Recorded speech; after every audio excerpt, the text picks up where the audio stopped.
அருமை பெரியோர்களே, அன்பிற்குரிய தமிழின பெருமக்களே, தாழ்ந்து கிடந்த தமிழனை தட்டி எழுப்பி தன்மான இனமான உணர்வூட்டிய அறிவுலக பேராசான் உலகத் தலைவர் தந்தை பெரியாரின் தத்துவ வாரிசு, வணக்கத்திற்குரிய திராவிடர் கழகத்தின் தலைவர் மானமிகு ஆசிரியர் கி வீரமணி MABL அவர்கள் இன்னும் சிறிது நேரத்தில் இங்கே வருகை தந்து சிறப்பானதொரு கருத்துரை ஆற்ற இருக்கின்றார்கள். உங்கள் அனைவரையும் வருக வருக வருக என அன்போடு அழைக்கின்றோம். மாவட்ட திராவிடர் கழகத்தின் சார்பில் பெரியார் உலகத்திற்கு நிதியளிப்பு விழாவும், இதுதான் RSS BJP அரசு, இதுதான் திராவிட மாடல் அரசு என்கிற பரப்புரை பயணத்தினுடைய சிறப்பான கூட்டம் இங்கே சிறப்பாக தொடங்க இருக்கிறது. இந்த நிகழ்விற்கு வர இருக்கக்கூடிய அனைவரையும் வரவேற்று பகுத்தறிவாளர் கழகத்தினுடைய தலைவர் மாண்புமிகு E. சந்திரசேகரன் அவர்கள் உரையாற்ற இருக்கின்றார்கள். திருநெல்வேலி மாவட்ட திராவிடர் கழகத்தினுடைய செயலாளர் டாக்டர் இரா வேல்முருகன் அவர்கள் தலைமையேற்று சிறப்பிக்க இருக்கின்றார்கள். இந்த சிறப்பான நிகழ்விலே பங்கேற்று திராவிட முன்னேற்ற கழகத்தினுடைய கிழக்கு மாவட்ட செயலாளர் மாண்புமிகு கிரகாம்பெல் அவர்கள் தொடக்க உரை ஆற்ற இருக்கின்றார்கள். திராவிடர் கழகத்தினுடைய துணை பொதுச் செயலாளர் மாண்புமிகு பிரின்ஸ் NRS பெரியார் அவர்களும், திராவிடர் கழகத்தின் எழுச்சிமிகு சொற்பொழிவாளர் மாண்புமிகு இரா பெரியார் செல்வன் அவர்களும் இங்கே கருத்துரையாற்ற இருக்கின்றார்கள். நிறைவாக திராவிடர் கழகத்தின் தலைவர், வணக்கத்திற்குரிய தமிழர் தலைவர் மாண்புமிகு ஆசிரியர் ஐயா அவர்கள், இதுதான் RSS BJP அரசு, இதுதான் திராவிட மாடல் அரசு என்கிற சிறப்பான தலைப்பில் உரையாற்ற இருக்கின்றார்கள். வாருங்கள் பெரியோர்களே, வாருங்கள் தோழர்களே, வாருங்கள் தாய்மார்களே, வாருங்கள் மாணவ செல்வங்களே, வர்த்தக பெருமக்களே, உங்கள் அனைவரையும் வருக வருக வருக வருக வருக என திராவிடர் கழகத்தின் சார்பில் அன்போடு அழைக்கின்றோம். அறிவுலக பேராசான் தலைவர் தந்தை பெரியாரின் தத்துவ வாரிசு, வணக்கத்திற்குரிய திராவிடர் கழகத்தின் தலைவர் மாண்புமிகு ஆசிரியர் கி வீரமணி MABL அவர்கள் இன்னும் சிறிது நேரத்தில் இங்கே வருகை உரையாற்ற இருக்கின்றார்கள். நிகழ்ச்சியினுடைய தொடக்கமாக திராவிடர் கழகத்தின் எழுச்சிமிகு சொற்பொழிவாளர் மாண்புமிகு இரா பெரியார் செல்வன் அவர்கள் இப்பொழுது இங்கே உரையாற்றுவார்கள். நடைபெறுகிற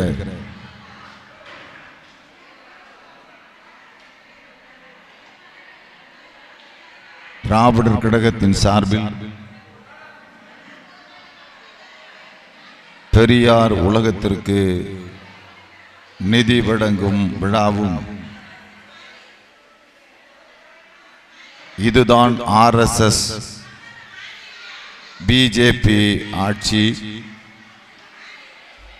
இதுதான் திராவிட மாடல் அரசு என்ற பொருள் பதிந்த தலைப்பில் நடைபெறுகிற இந்த பரப்புரை கூட்டத்திற்கு தலைமையேற்று பெருமைப்படுத்தியிருக்கிற திருநெல்வேலி மாவட்ட திராவிடர் கழகத்தினுடைய செயலாளர் பெருமைக்குரிய மருத்துவர், இந்த மண்ணின் மைந்தர் வேல்முருகன் அவர்களே, இந்த நிகழ்ச்சியில் கலந்து கொண்டு நமக்கெல்லாம் நல்ல வாழ்வியல் உரையை, வழிகாட்டு உரையை, நாம் ஓரணியில் திரள வேண்டும் என்பதற்கான காரணகாரிய விளக்கங்களோடு உரையாற்ற வருகை தர வணக்கத்திற்குரிய தமிழர் தலைவர் வீரமணி அவர்களும், திராவிட முன்னேற்ற கழகத்தினுடைய மாவட்ட செயலாளர் பேரன்பிற்குரிய கிரகாம்பெல் அவர்களும் இங்கே உரையாற்ற இருக்கிறார்கள். இந்த நிகழ்ச்சி என்பது குறித்த நேரத்தில் தொடங்கி நிறைவு பெற வேண்டும் என்ற அடிப்படையிலும் தலைவர் தந்தை பெரியார் காலம் முதற்கொண்டு இன்றைய வரையிலும் இந்த மண்ணில் இந்த இயக்கங்கள் ஆற்றிருக்கிற களப்பணிகளை தமிழர்கள் மத்தியில் எடுத்துச் சொல்லி தமிழர்களை ஜாதியின் பெயராலும் மதத்தின் பெயராலும் கட்சிகளின் பெயராலும்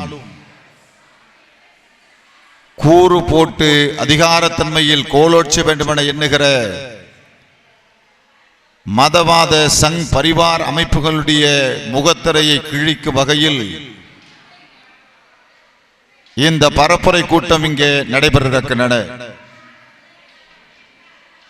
குறிப்பாக இந்த களக்காட்டில் இந்த இயக்கத்தினுடைய பொதுக்கூட்டம் என்பது ஒன்றும் புதிதானதல்ல. இதே ஊரிலே தந்தை பெரியார் பேசியிருக்கிறார். களக்காட்டிற்கு பெரியார் வந்திருக்கிறார்.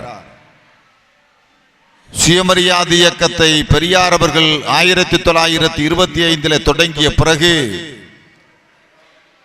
1931 இந்த களக்காட்டில் பெரியார் பேசியிருக்கிறார். தொடர்ந்து இந்த பகுதி முழுவதும் பெரியார் வருகிற வாய்ப்பு கிடைத்திருக்கிறது.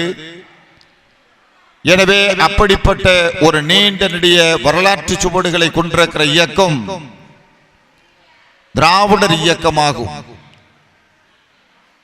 பெரியார், பேரறிஞர் அண்ணா, முத்தமிழறிஞர் கலைஞர், இன்றைய முதலமைச்சர் முத்துவேல் கருணாநிதி ஸ்டாலின் உட்பட இவர்களுடைய ஆட்சி என்பது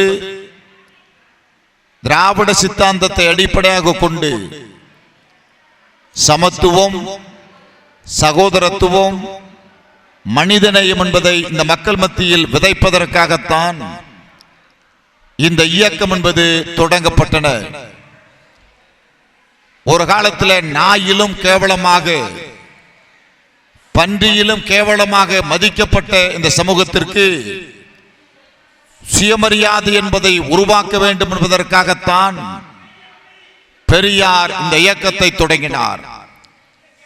குறிப்பாக நண்பர்களே, இந்தியாவிலே தமிழ்நாடு பெற்றிருக்கிற வளர்ச்சியில் 100% இந்தியாவில் பெற எந்த மாநிலமும் பெறவில்லை. நாம் சவாலிட்டு அறுதியிட்டு சொல்ல முடியும்.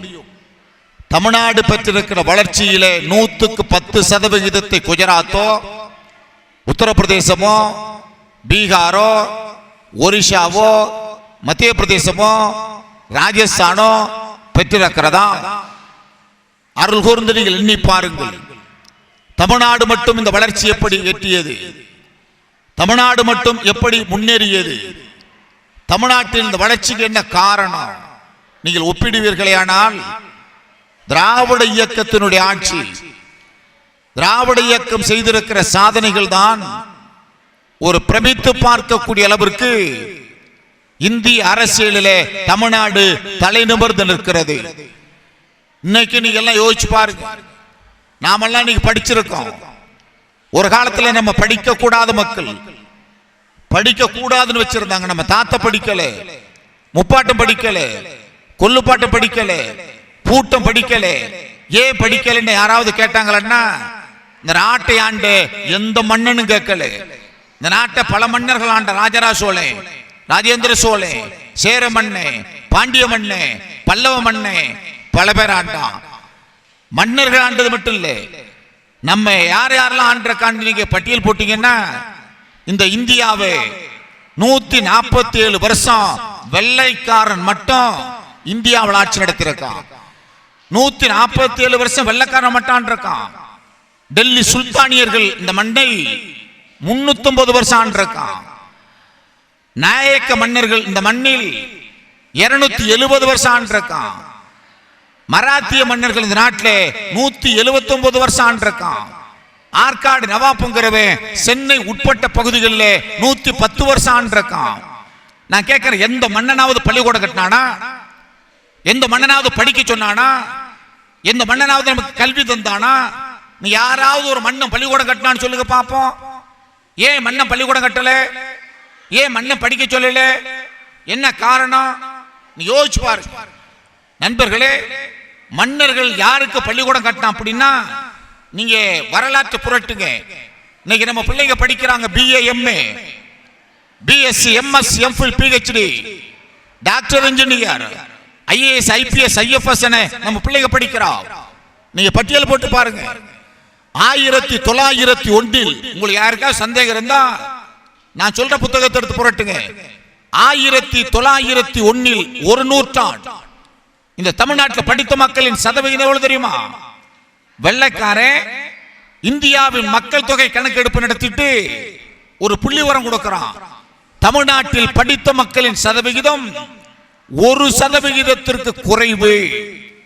100க்கு ஒரு ஆள் படிக்கல. ஏன் படிக்கல? சொத்து இல்லையா? வீடு வாசல் இல்லையா? பணம் காசு இல்லையா? வாய்ப்பு வசதி இல்லையா? இருந்துச்சு. ஏன் படிக்கல? படிக்க கூடாதுன்னா சூத்திரம் படிச்ச நாக்கு அறுக்கணும். படிக்கிறத காதுல கேட்டா ஈயத்தை காய்ச்சி ஊத்தணும்.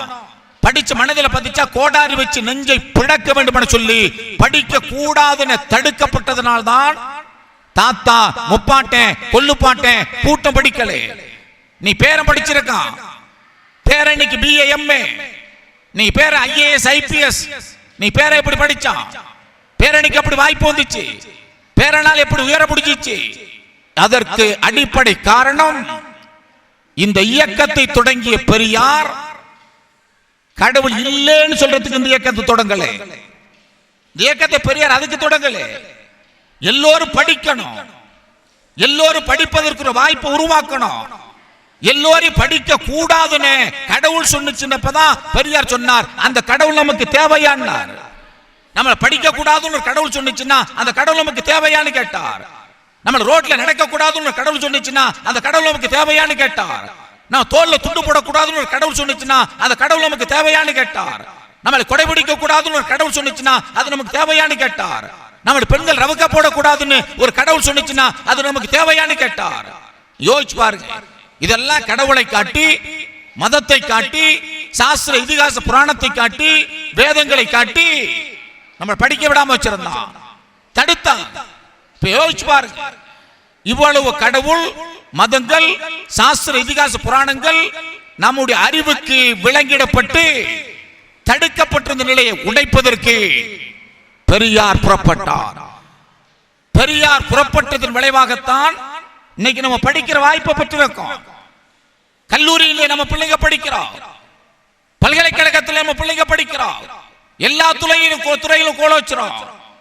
கல்வியில் இந்தியாவில் முதல் இடத்தில் இருக்கிற மாநிலம் தமிழ்நாடு என்ற பெயர் பெற்றிருக்கு சொன்னா இதற்கு அடிப்படை காரணம் திராவிடர் இயக்கம் செய்த புரட்சி. திராவிடர் இயக்கம் இல்லைன்னு சொன்னா கல்வி கிடையாது. குறிப்பா யோசிச்சு பாருங்க.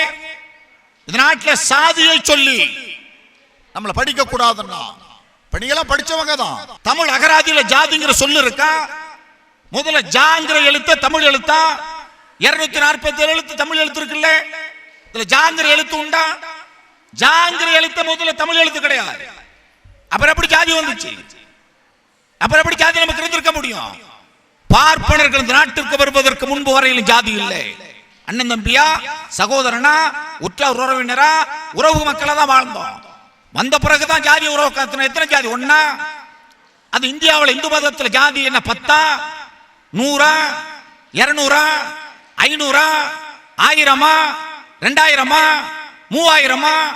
இந்தியாவில் எத்தனை ஜாதி இருக்குன்னு உங்களுக்கு தெரியுமா? இந்து மதத்தில் ஜாதி மட்டும் 6422 ஜாதி இந்தியாவில் இருக்குங்கிறோம். 6422 ஜாதி எப்படி வந்துச்சு?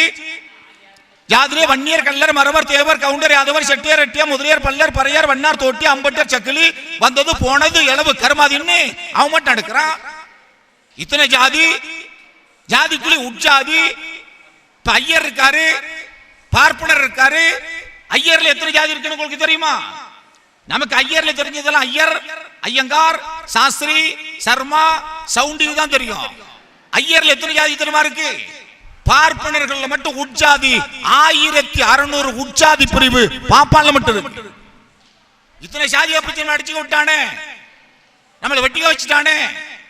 இவைகளெல்லாம் மாற்றப்பட்டு மனிதன் மனிதனாக மதிக்கப்பட வேண்டும் என்பதற்காகத்தான் தந்தை பெரியார் புறப்பட்டார்.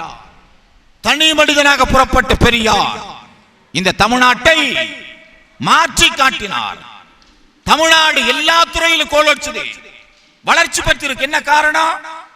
நான் உங்கள்கிட்ட சொன்ன பாருங்க, பிற மாநிலத்தை ஒப்பிடுகிற போது தமிழ்நாடு மட்டும் வளர்ந்திருக்கு. காரணம் ஆட்சி நடத்தியவர்கள். தமிழ்நாட்டில் பல முதலமைச்சர் இருந்தாங்க, பல பேர் தமிழ்நாட்டை ஆண்டாங்க. இந்திய சுதந்திரத்திற்கு பிறகு தமிழ்நாட்டின் முதல் முதலமைச்சர் யார் தெரியுமா? தமிழ்நாட்டின் முதல் முதலமைச்சர் ஓமந்தூர் ராமசாமி ரெட்டியா. அவருக்கு அடுத்த முதலமைச்சர் குமாரசாமி ராஜா. அவருக்கு அடுத்த முதலமைச்சர் ராஜகோபாலாச்சாரியா. அவருக்கு அடுத்த முதலமைச்சர் பெருந்தலைவர் காமராஜ். காமராஜருக்கு அடுத்து பக்தவசலம். பக்தவசலத்துக்கு அடுத்து அண்ணா. அண்ணாவிற்கு அடுத்து இடையில் நாவலர். நாவலருக்கு அடுத்து கலைஞர். கலைஞருக்கு அடுத்து எம்ஜிஆர். எம்ஜிஆருக்கு அடுத்து ஜானகி அம்மையார். ஜானகி அம்மையாருக்கு அடுத்து ஜெயலலிதா அம்மையார். ஜெயலலிதா அம்மையாருக்கு அடுத்து ஓபிஎஸ். ஓபிஎஸ் அடுத்து இபிஎஸ்.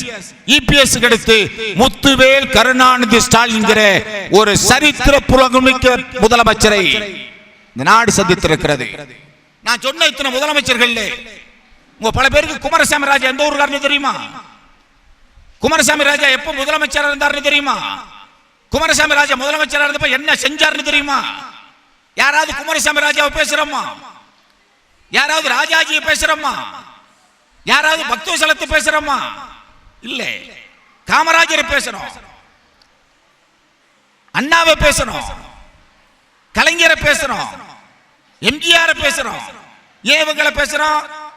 யார் மக்களை பற்றி கவலைப்பட்டார்களோ அந்த தலைவர்களை மக்கள் நினைவு கூறுகிறார்கள். எல்லாரும் மக்கள் நினைவு கூறுவதில்லை.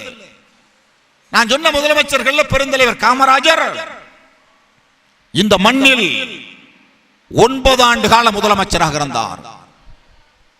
காமராஜர் முதலமைச்சராக இருந்தது 9 வருஷம். அவர் சாதித்த சாதனை என்ன தெரியுமா? ராஜாஜிங்கிற பார்ப்பனர் 6200 பள்ளிக்கூடத்தை மூடினார். பெருந்தலைவர் காமராஜர் 14000 பள்ளிக்கூடங்களை திறந்தார். ஊரூரா பள்ளிக்கூடத்தை திறந்தார். எல்லா ஊர்லயும் பள்ளிக்கூடத்தை திறந்தார். காமராஜர் செய்த புரட்சி. காலை உணவு மதிய உணவு திட்டம் காமராஜர் கொண்டு வந்தார். பள்ளிக்கூடத்தை காமராஜர் திறந்தார். சேலத்திலே திறந்துட்டு விருதுநகர் நோக்கி கார்ல வர்றார். கார்ல வரும்போது நாமக்கல்ங்கிற ஊரை அவர் கார் தாண்டுது.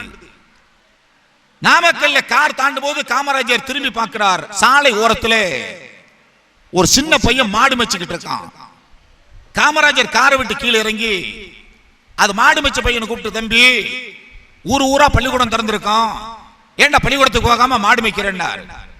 அந்த பையன் கேட்டான், பள்ளிக்கூடத்துக்கு போனா யாருங்க சோறு போடுவான்னா? காமராஜர் கேட்டார், சோறு போட்டா நீ பள்ளிக்கூடத்துக்கு போவியான்னார். போவன்னா. கல்வியாளர் நேத்து சுந்தரடி என்பவர் அடைத்து பெருந்தலைவர் காமராஜர் கேட்டார், இந்த பிள்ளைங்களுக்கு மதிய உணவு போடணும்னா எவ்வளவு செலவாகும்னார். நம்ம பட்ஜெட்ல பாதி அதுக்கு போயிரும்னார். காமராஜர் சொன்னார், பட்ஜெட் பணத்தெல்லாம் எடுத்து பிள்ளைங்களுக்கு சோறு போட வேண்டாம், ஆனா இந்த குழந்தைகளுக்கு உணவு போடணும், மதிய உணவு போடணும். இந்த குழந்தைகளுக்கு மதிய உணவு போடுவதற்காக நான் நாடு முழுவதும் மக்கள் மத்தியில் மடிப்பிச்சு எடுத்து வந்து தருகிறேன். அதை வைத்து குழந்தைகளுக்கு சோறு போட வேண்டும் என்று சொன்ன தலைவன் பெருந்தலைவர் காமராஜர் என்பதை மறந்துவிடக்கூடாது. அந்த காமராஜர் தான் அணைக்கட்டுகள், தொழிற்சாலைகள் உருவாக்கினார், சரித்திரத்தை படைத்தார்.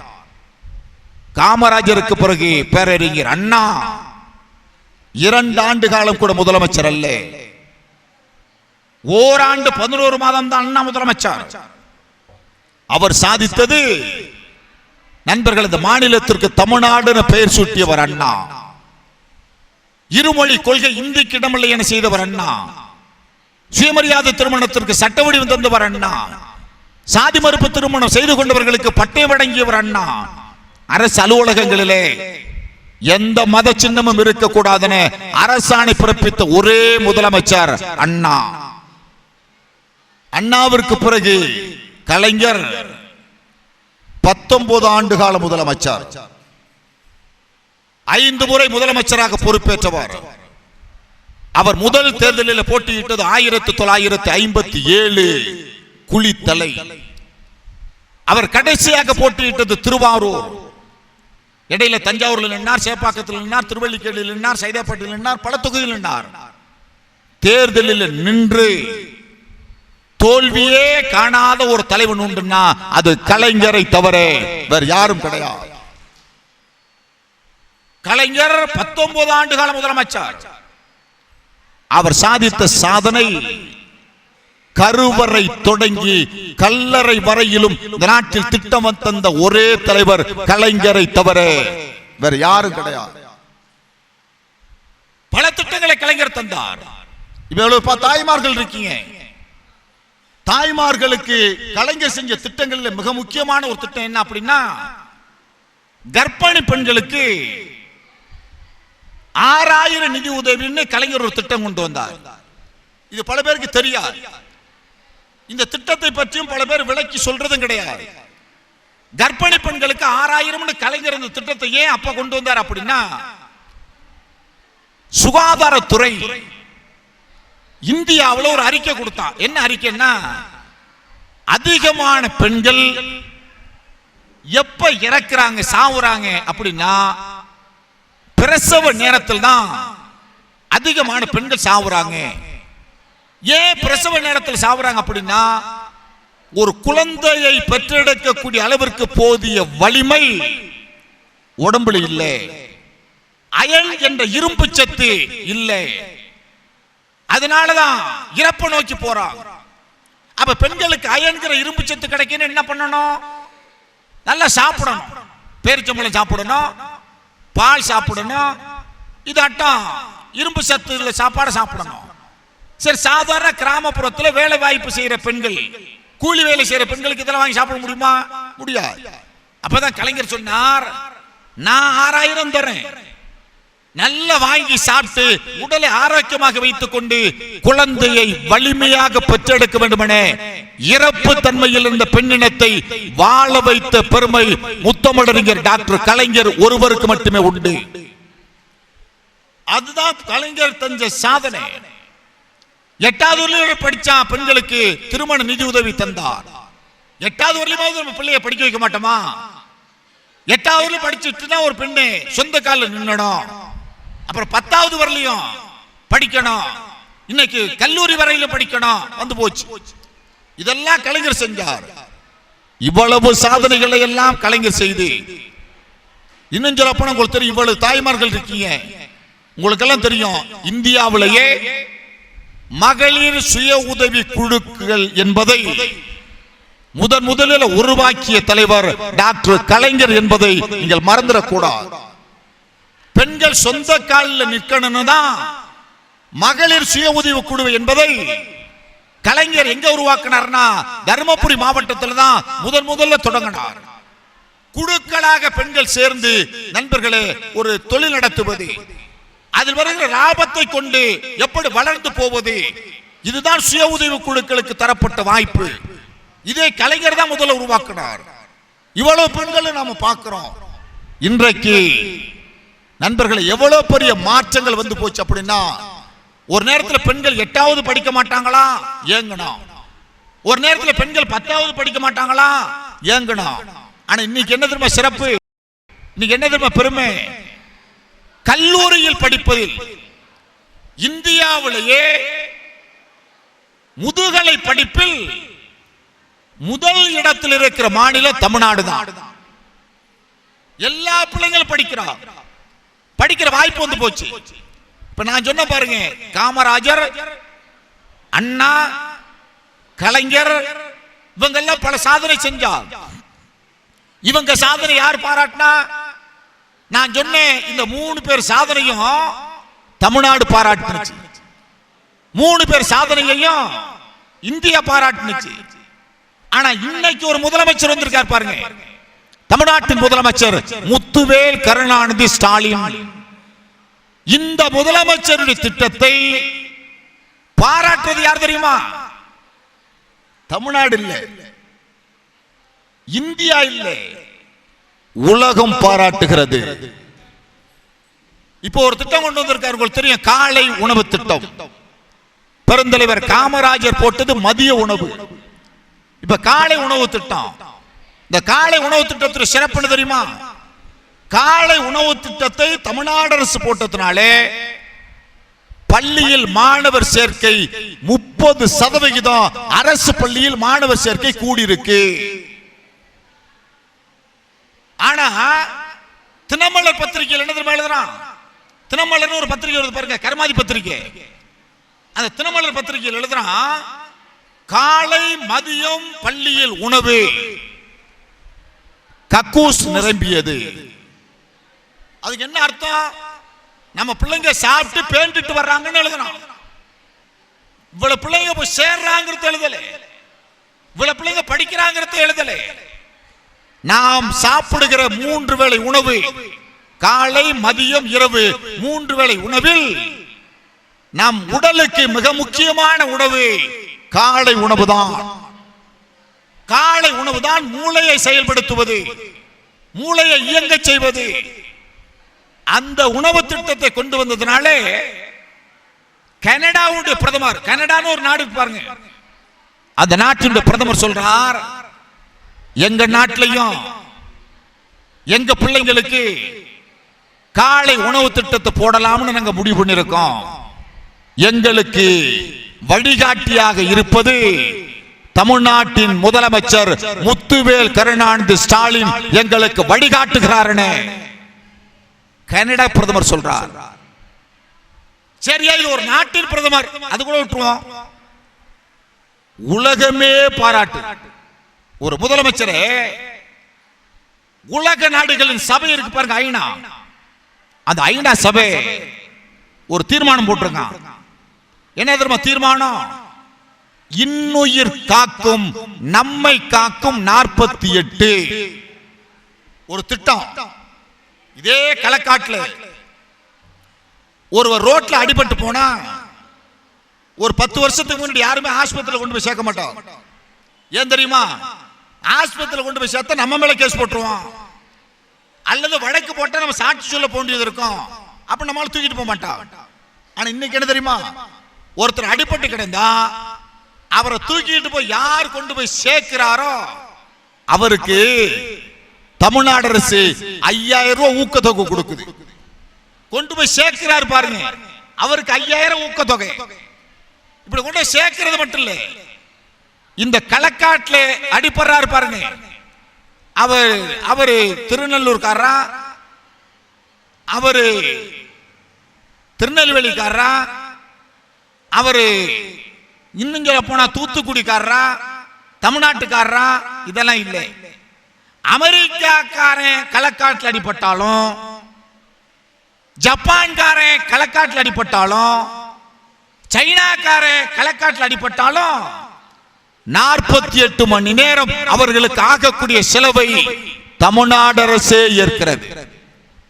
அதனாலதான் ஐநா சபை சொல்றான், உலகத்தில் இதை போன்ற மனிதாபிமானமிக்க ஒரு திட்டத்தை எவரும் செய்யவில்லை. எனவே ஒரு முதலமைச்சரின் திட்டத்தை உலகம் பாராட்டு. ஆனா இந்த முதலமைச்சருடைய செயல்பாட்டை முடக்க ஒன்றிய அரசு என்ற பிஜேபி அரசு, நரேந்திர மோடி தலைமையில் இருக்கிற அரசு ஒரு பைசா கூட தமிழ்நாட்டுக்கு நிதி தர மறுக்கிறது. நாம் நிதி கேட்பது மோடியோடைய அப்பா வீட்டு காசு அல்ல. நாம் நிதி கேட்பது நிர்மலா சீதாராமனுடைய பாட்டன் வீட்டு காசு அல்ல.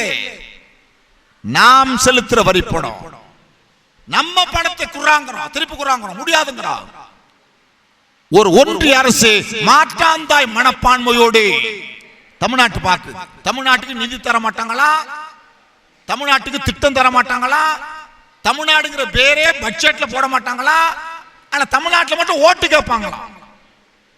பிஜேபிங்கிற கட்சி அந்த நாட்டில் முதல்ல அனுமதிக்கலாமா? ஏன் தெரியுமா? திட்டம் தர மாட்டோம், நிதி தர மாட்டோம், தமிழ்நாடுங்கிற பேரே பட்ஜெட்ல சேர்க்க மாட்டோம், தமிழ்நாட்டுக்கு எதுவே தர மாட்டோம், ஆனா தமிழ்நாட்டு மக்கள் எங்களுக்கு ஓட்டு போடுங்கன்னா இது யாரை ஏமாற்றுவது? யோசிச்சு பாருங்க. இப்படி ஒரு அரசு இருக்குமா? இருக்கலாமா? இப்ப மோடி பிரதமர் இருக்காரு பாருங்க, இவர் ஒன்றும் மக்களால் தேர்ந்தெடுக்கப்பட்ட பிரதமர் அல்ல. இந்த முறை பிஜேபி வெற்றி பெற்றது ஓட்டு போட்டு மக்களால் வெற்றி பெற செய்தது அல்ல. மோடி எப்படி வெற்றி பெற்றார்? நீ பத்திரிகையில் படிக்கலாமே, செய்தியில கேட்கலாமே. நாடாளுமன்ற தேர்தல் முடிந்து ரிசல்ட் அறிவிக்கிற போது காலையில 8 மணிக்கு செய்தி, வாரணாசி தொகுதியில் மோடி பின்தங்கி உள்ளார். 9 மணிக்கு மோடி பின்தங்கி உள்ளார். 10 மணிக்கு மோடி பின்தங்கி உள்ளார். 11 மணிக்கு மோடி பின்தங்கி உள்ளார். 11 மணிக்கு பிறகுதான் மோடி முன்னேறார். அது வரையிலே பின்தங்கினார். எப்படி தெரியுமா? இன்னைக்கு மோடிக்கு ஓட்டு போட்டு ஒருத்தன் மாட்டிருக்கான். எங்க வாரணாசியில மோடிக்கு ஒருத்தன் ஓட்டு போறான். அவன் பேரு ராஜ் கமல் தாஸ். ராஜ் கமல் தாஸ் ஒருத்தன் மோடிக்கு ஓட்டு போறான். அவனுக்கு வயசு எத்தனை தெரியுமா? 55. மோடிக்கு ஓட்டு போட்டு ராஜ் கமல் தாஸுக்கு வயசு 55. ராஜ் கமல் தாஸுடைய மூத்த பையனும் மோடிக்கு ஓட்டு போறான். அவருக்கு வயசு எவ்வளவு தெரியுமா? அப்பனுக்கு வயசு 55, மோகனுக்கு வயசு 77. ராஜ் கமல் தாஸுக்கு அப்பனுக்கு வயசு 55, அவன் பையனுக்கு வயசு 77. ராஜ் கமல் தாஸுக்கு எத்தனை பையன்? 25 பையன் ஓட்டு போட்டுருக்கான். ஒரே வீட்டு அட்ரஸ்ல அப்பங்கிற பேர்ல 25 பேர் ஓட்டு போட்டிருக்கான். இன்னைக்கு ராகுல் காந்தி மோடியினுடைய கண்ணில் விரல் விட்டு ஆட்டி கொண்டிருக்கிறார். அதனாலதான் வெளிப்படையா சொல்றார், துணிச்சலோட சொல்றார். என்ன தெரியுமா? இன்னைக்கு நமக்கு கிடைத்திருக்கிற ஒரு நம்பிக்கை இந்திய அரசியலில் கிடைத்திருப்பவர் ராகுல் காந்தி.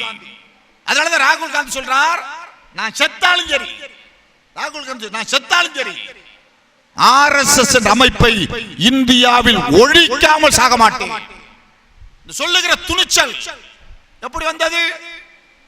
இந்த அமைப்பு யாருக்காக தொடங்கப்பட்டது? இன்னும் சொல்லப்பட பிஜேபி இங்க பேசுறாங்க பாருங்க, இந்துக்களுக்குரிய கட்சிமா. பிஜேபி என்பது இந்துக்களுக்குரிய கட்சி அல்ல, இந்துக்களுக்கு எதிரான கட்சி. நான் ஆதாரத்தோட சொல்றேன், யார வேணாலும் கொண்டு மறைத்து சொல்லுங்க. இந்துக்களுக்கு எதிரான கட்சி பிஜேபி. எப்படி தெரியுமா? இப்ப தமிழ்நாட்டில் பக்தி எப்படி தெரியுமா? நம்ம பக்தி எப்படி தெரியுமா இருக்கும்? இங்க இருந்து புறப்படுவோம். இப்ப எங்க பகுதியில் பாத்தீங்கன்னா, ஊர்ல இருந்து புறப்பட்டான்னா நேரா போய் தஞ்சாவூர்ல மாரியம்மன் கோயில் இருக்கு, அங்க போய் மொட்டை போடுவோம். தஞ்சாவூர் மாரியம்மன் கோயில மொட்டை போட்டுட்டு அப்படியே புறப்பட்டு நாகூருக்கு போவோம். நாகூர் தர்காவுல போய் சக்கரை வாங்கி நக்குவான். சக்கரை வாங்கி நக்கிட்டு அங்கே இருந்து புறப்பட்டு வேளாங்கண்ணி போவான். வேளாங்கண்ணி சர்ச்சில் போய் முட்டி போட்டு இயேசுநாதரை தொழுவான். மொட்டை அடிக்கிறது மாரியம்மன் கோயிலுக்கு, சக்கரை வாங்கி நக்கிறது தர்காவுல, முட்டு போட்டு தொழுவுறது சர்ச்சில். இது பக்தி. அவன் எல்லாத்தையும் ஒன்னா பார்க்கிறான். நான் சொல்ற சாமியை தான் கும்பிடணும், நான் சொல்ற சாப்பாட்டை தான் சாப்பிடணும், நான் சொல்ற உடைய தான் உடுத்தணும், நான் சொல்றபடி தான் நடக்கணும் என்பது மதவாதம், மத வெறித்தனம். மத பற்று என்பது வேறு, மத வெறி என்பது வேறு. ஒரு இஸ்லாமிய சுன்னத் பண்ணிக்கலாம், தொப்பி வைக்கலாம், கடவுளாக அல்லாஹ்வை ஏற்கலாம், வேதநூலாக குர்ஆனை ஏற்கலாம், அவன் மத பற்று. கிறிஸ்துவங்கிற சிலுவை போட்டுக்கலாம், கடவுளாக கர்த்தரை ஏற்கலாம், வேதநூலாக பைபிளை ஏற்கலாம், மத பற்று. இந்து நினைக்கிறோம், பட்டை போட்டுக்கலாம், கொட்டை போட்டுக்கலாம், முட்டை போட்டுக்கலாம், மத பற்று. நான் சொல்றபடிதான் நடக்கணும் என்பது மதவாதம், மத வெறித்தனம். நான் ஏன் பிஜேபி இந்துக்களுக்குரிய கட்சி இல்லைன்னு சொன்னேன்னு தெரியுமா? வேற ஒண்ணு இல்ல, ஒரே ஒரு உதாரணம் சொல்றேன். இன்னைக்கு மோடி அரசாங்கம் இடபிள்யூஎஸ் உயர் ஜாதி ஏழைகளுக்கு 10% இடஒதுக்கீடு கொடுத்திருக்கா. யார் உயர் ஜாதி ஏழை? பிற்படுத்தப்பட்டவர் அதுல வருவாரா? கல்லர், மறவர், தேவர், கவுண்டர், வண்டியர், யாதவர், இவங்கெல்லாம் யாராவது அந்த பட்டியலில் வருவாரா? கிடையாது. தாழ்த்தப்பட்டவர் பல்லர், பறையர், சக்கிலியர், இவர் யாராவது வருவாரா? கிடையாது. மடைவாழ் பழங்குடியினர் உண்டா? கிடையாது. உயர் ஜாதி ஏழை யாருன்னா கல்லிடக்குறிச்சியில் இருக்கிற ஐயர், ஐயங்கார், சாஸ்திரி, சர்மா, பார்ப்பனர்கள் மட்டும்தான். சரி, பார்ப்பனர்கள் சரி, உயர் ஜாதி ஏழை பார்ப்பனர்களுக்கு 10% கொடுத்திருக்காங்கல்ல, இது என்ன பெரிய வந்து மாற்றம் அப்படின்னு நீங்க நினைக்கலாம். நண்பர்களே, உங்களுக்கு சந்தேகம் இருந்தா உங்க களக்காட்டில் இருக்கிற ஸ்டேட் பேங்க் ஆஃப் இந்தியா, உங்க ஸ்டேட் பேங்க்னு ஒரு பேங்க் இருக்கு பாருங்க, அந்த பேங்க்ல போய் கேளுங்க. ஸ்டேட் பேங்க்ல தேர்வு வைக்கிறான். தேர்வுல வேலைக்கு ஆள் எப்படி தெரியுமா எடுக்கிறான்? பிசி. யார் பிசி? பிற்படுத்தப்பட்டோர். யார் பிற்படுத்தப்பட்டோர்? கல்லர், மறவர், தேவர், கவுண்டர், யாதவர், செட்டியார், ரெட்டியார், முதலியார், வன்னியர், யாதவர், நாடார், இதெல்லாம் பிற்படுத்தப்பட்ட பட்டியல் தான். இந்த பிசி பிள்ளைங்க, பிற்படுத்தப்பட்டோர் பிள்ளைங்க 100க்கு 63.75 மார்க் வாங்கணும். யாரு? பிசி பிற்படுத்தப்பட்டோர் பிள்ளை 100க்கு 63.75 மார்க் வாங்கணும். எஸ்சி ஷெட்யூல் காஸ்ட், பல்லர், பறையர், சக்கிலியர், இந்த பிள்ளை 100க்கு 63.25 மார்க் வாங்கணும். எஸ்டி ஷெட்யூல் ட்ரைப், மலைவாழ் பழங்குடியினர், இந்த பிள்ளை எத்தனைடா மார்க் வாங்கணும்னா 53. 100 மார்க்குக்கு மலைவாழ் பழங்குடியினர் பிள்ளை 53 வாங்கணும். எஸ்சிங்கிற தாழ்த்தப்பட்ட பிள்ளை 63.25 வாங்கணும். பிசிங்கிறவங்க பிள்ளை 63.75 வாங்கணும். இவன் சொல்றாங்க இடபிள்யூஎஸ், உயர் ஜாதி ஏழை, பார்ப்பனர், ஐயர், ஐயங்கார், சாஸ்திரி, இந்த பிள்ளைங்க எத்தனைடா மார்க் வாங்கணும்னா 28. 28 மார்க் வாங்கினா அந்த பிள்ளைக்கு வேலை. நம்ம பிள்ளை 63 மார்க் வாங்கணுங்கிறான். நம்ம பிள்ளை படிக்க கூடாதுன்னு சொல்ற கட்சி பிஜேபி. நம்ம பிள்ளைங்க வேலைக்கு வரக்கூடாதுன்னு சொல்ற கட்சி பிஜேபி. நம்ம பிள்ளைங்களுக்கு உத்தியோகம் கிடைக்க கூடாதுன்னு சொல்ற கட்சி பிஜேபி. இது இந்துக்களுக்குரிய கட்சியா?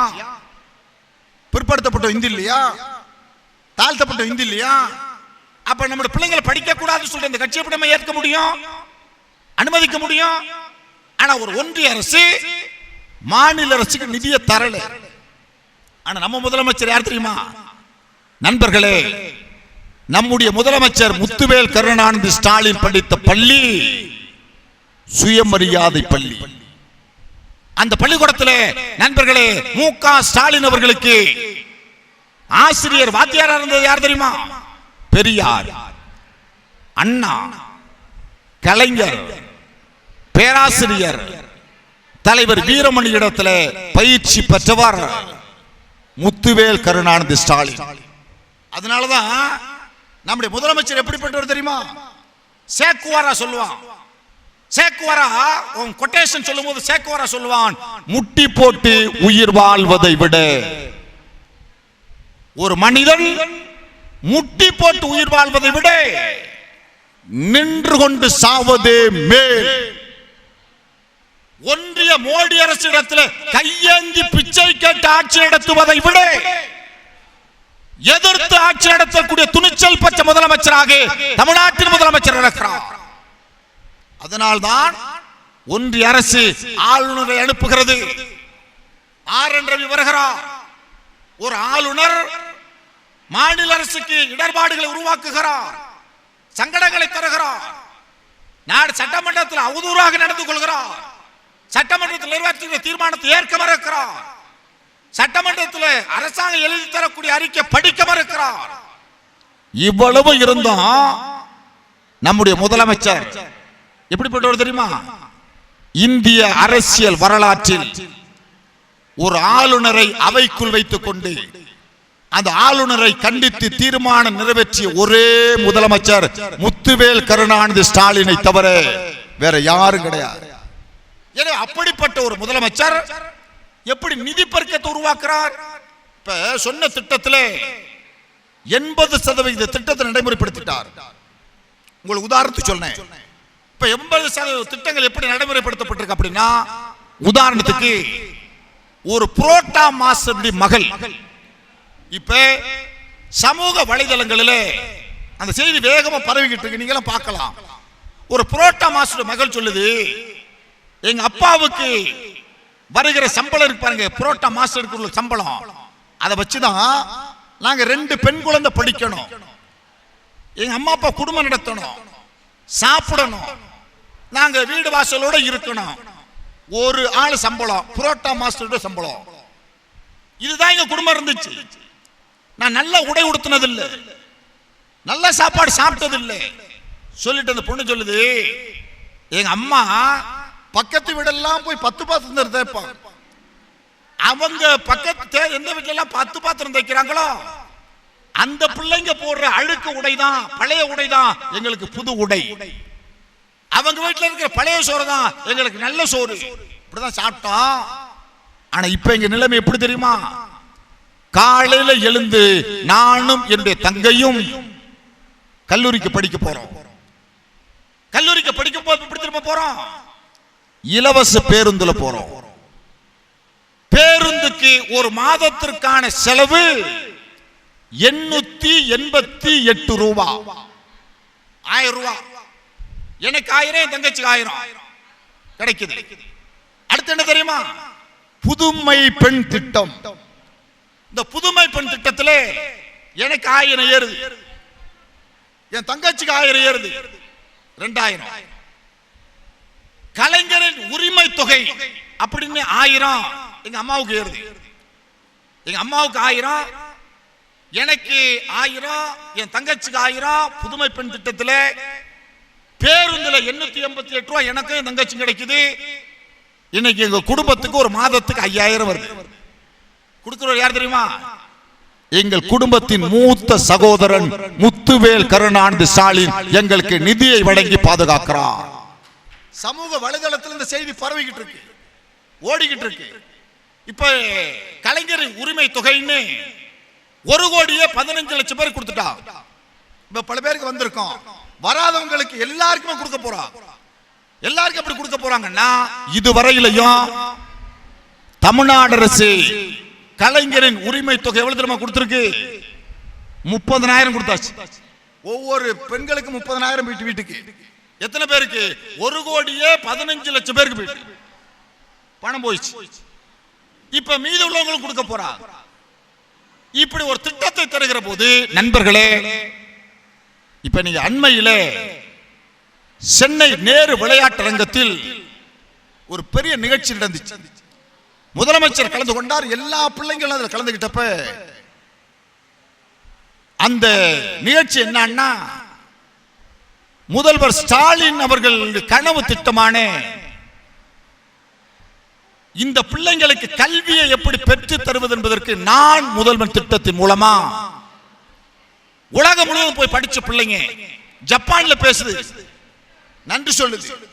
இப்படி எல்லாத்தையும் பார்க்கும்போது நான் முதல்வர் திட்டத்தில் யூபிஎஸ்சிங்கிற சிவில் சர்வீஸ், இந்த கலெக்டர், எஸ்பி, இந்த ரேங்க் இருக்கு பாருங்க. இதற்கு படிக்கிற யூபிஎஸ்சி தேர்வுல 57 பேர் தேர்வு செய்யப்படுறான் தமிழ்நாட்டில். 57 பேரில் 50 மாணவர்கள் நான் முதல்வர் திட்டத்தின் மூலமாக படித்தவர்கள். இன்னொரு சிறப்பு என்ன தெரியுமா? ஒரு பெண் ஆஸ்திரேலியாவில் போய் படிக்குது. 24 லட்சம் பணம் கட்டி ஆஸ்திரேலியாவில் போய் படிக்குது. அந்த பெண் யார் தெரியுமா? அந்த பொண்ணு சொல்லுது, எங்க அம்மா ஒரு துப்புரவு பணியாளர், துப்புரவு பணி செய்யறவங்க. எங்க அப்பா ஒரு துப்புரவு பணியாளர். எங்க அம்மா அப்பானால எனக்கு 24 லட்சம் பணம் கட்டி ஆஸ்திரேலியாவில் படிக்க வைக்க முடியாது. என் ஆஸ்திரேலியாவில் படிக்க வைக்கிற யார் தெரியுமா? நான் அப்பா என்று அழைக்கக்கூடிய தகுதியை பெற்றிருக்கிற தமிழ்நாட்டின் முதலமைச்சர் தான் எனக்கு 24 லட்சம் கட்டி ஆஸ்திரேலியாவில் படிக்க வைக்கிறார். இன்னைக்கு படிப்பையா முக்கியத்துவம் கொடுக்கிறோம். என்ன தெரியுமா காரணம்? அம்பேத்கர் சொன்னார். அம்பேத்கரோட கொட்டேஷன் உண்டு. என்ன தெரியுமா அம்பேத்கர் சொன்னார்? ஒன்றை சொத்து இருந்தா புடிக்குமா, நிலம் இருந்தா புடிக்குமா, வீடு வாசல் இருந்தா புடிக்குமா, நகை நட்டு இருந்தா புடிங்கிடுவான். உன்னிடத்திலிருந்து மற்றவன் பிடுங்க முடியாதது கல்வி மட்டும்தான். எனவே இந்த கல்வியை கற்றுக்கொள், கல்வியை படிச்சுக்கிறார். அந்த கல்வியை தான் இந்த திராவிட மாடல் அரசு நாடு முழுவதும், நண்பர்களே, 3 கிலோமீட்டருக்கு ஒரு நடுநிலை பள்ளி, ஊருக்கு ஊரு தொடக்கப்பள்ளி, 5 கிலோமீட்டருக்கு உயர்நிலை பள்ளி, 7 கிலோமீட்டருக்கு ஒரு மேல்நிலை பள்ளி, மாவட்டத்துக்கு ஒரு மருத்துவக் கல்லூரி, வட்டாரத்துக்கு ஒரு கலை கல்லூரி என கல்வி சாலைகளை நாடு முழுவதும் திறக்கிறார். ஆனா பிஜேபி என்ன தெரியுமா சொல்லுது? படிக்க கூடாது. பிஜேபியை பொறுத்தவரையிலும் விஷத்தை கக்குவது, விஷத்தை கக்குவதன் மூலமாக எதிர்ப்புகளை உருவாக்குவது. உங்களுக்கு உதாரணத்துக்கு நான் சொல்றேன், காந்தியார் படுகொலை செய்யப்பட்டார். காந்தியை கொலை பண்ணவன் யாரு? யோசிச்சு பாருங்க. கோட்சே. கோட்சே எந்த அமைப்பை சார்ந்தவன்? கோட்சே மட்டும் இல்லையே, 9 பேர் காந்தி கொலை வழக்கில் கைது செய்யப்பட்டார்கள். ஆனா யோசிச்சு பாருங்க, காந்தியை கொலை செய்த அமைப்பு, கற்பூரித்தாக ராஜநாராயண உயிருக்கு உலை வச்சு அனுப்பு அமைப்பு, பெருந்தலைவர் காமராஜரை பட்டப்பகலிலே டெல்லியில் உயிரோடு அவரை வீட்டில் வைத்து கொளுத்திய அமைப்பு RSS. காமராஜர் வீட்டோட வச்சு கொளுத்தினார். தன்னுடைய உதவியாளர் உதவினால்தான் காமராஜர் தப்பிச்சு வந்தார். மீனாட்சிபுரம் மதமாற்றத்தின் போது டெல்லிக்கு சென்ற தமிழ்நாட்டின் முதலமைச்சர் எம்ஜிஆரை டெல்லி விமான நிலையத்திலே தாக்கி திருப்பி அனுப்பிய அமைப்பு RSS. எம்ஜிஆர் மட்டும் இல்லை, கோத்ரா ரயில் எரிப்பு சம்பவத்தை பயன்படுத்தி குஜராத்திலே 2000க்கும் மேற்பட்ட சிறுபான்மை மக்களை படுகொலை செய்த அமைப்பு. பில்கிஸ் பானு ஒரு கர்ப்பிணி பெண், பில்கிஸ் பானுங்கிற கர்ப்பிணி பெண்ணை 11 பேர் வன்புணர்ச்சி நடத்திய அமைப்பு. 3 வயது சிறுமியை காலை பிடிச்சு ரோட்ல அடிச்சு கொன்ற அமைப்பு. நிறை மாத கர்ப்பிணியின் வயிற்றில் இருந்து சிசுவை எடுத்து சுவரில் இடித்த அமைப்பு. ஒரிசாவிலே பாதிரியார் தொழுநோயாளிகளுக்கு மருத்துவம் செய்து வந்த தன்னுடைய 2 பிள்ளைகளோடு ஜீப்பில் வைத்து கொளுத்தியவர்கள். இந்த அமைப்பு தான் வன்முறை மூலமாக இந்த நாட்டில் கட்டவிழ்த்து விடலாம் என துடிக்கிறார்கள்.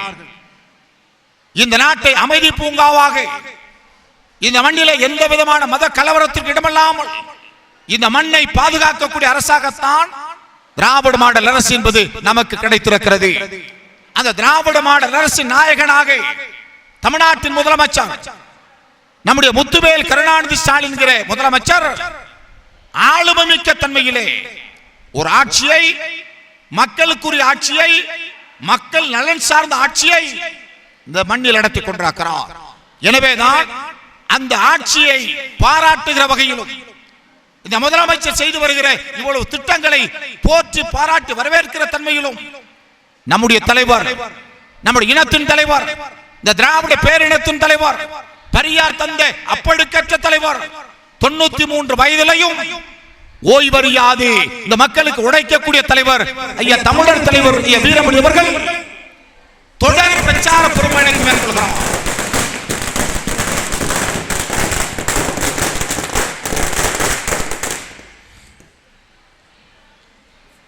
தொடர் பிரச்சார பெரும்பயணத்தை அவர் மேற்கொள்கிறார். இந்த வயதில் அவர் மேற்கொண்டு வருகிற அந்த பயணத்தின் நோக்கத்தை நாம் உண்மையிலேயே நண்பர்களே அதை புரிந்து கொண்டு, காரணம் ஆபத்தை இந்த மண்ணில் விளைவிக்க வேண்டும் என்பதற்காக, இந்த மண்ணில் இருக்கிற ஒற்றுமையை சிதைக்க வேண்டும் என்பதற்காக, இந்த மக்களின் நலன் சார்ந்த திட்டங்களை தடுக்க வேண்டும் என்பதற்காக, இந்த மக்கள் உத்தியோகம் பெறக்கூடாது, அதிகாரம் பெறக்கூடாது என்பதை தடுப்பதற்கான சூழ்ச்சி வலைகளை பின்னக்கூடிய RSS சங் பரிவார அமைப்புகளை இந்த மக்களுக்கு அடையாளம் காட்ட வேண்டிய பொறுப்பும் கடமையும் நமக்கு இருக்கின்றன. அப்படி உணர்ந்த காரணத்தால்